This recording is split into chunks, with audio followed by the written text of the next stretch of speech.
Hi mga loves, I'm back. Samahan niyo naman po akong magluto ng nilagang baboy. Alam ko pong hindi na to bago sa inyo. Wala lang po mga loves, para lang po may ma-upload ako. Dito nga po mga loves, nagtira pa po ako ng baboy para may pangkinabukasan pa po kami or sa sumunod na araw. Ganito po yung ginagawa ko mga loves pag medyo madami, nagtatabi po ako. Sa ganyang kadami na ulam, sapat na po sa amin hanggang gabi. Bawi na lang po kami kapag may sobrang budget. Minsan po bawi sa dami ng kanin para kahit sakto lang ang ulam na busog lalo sa kanin at tubig. Lalo na sa panahon ngayon mga loves, pamahal ng pamahal yung mga bilihin. Magtabi kung kinakailangan dahil di natin hawak ang bawat kinabukasan. Minsan bababa ang presyo, minsan pamahal ng pamahal.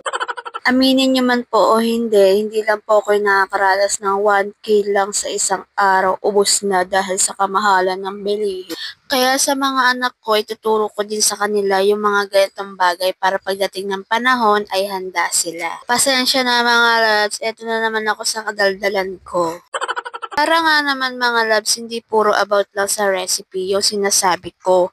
Haluan ko lang ng kaunting kwento sa ibang bagay. O siya, fast forward na nga po pala tayo dito mga loves. Dito po ay inilalagay ko na lang po itong ating mga gulay. At aantayin ko na lang po itong kumulo at ready to eat na po tayo. Kain na po tayo mga loves at kami nagugutom na.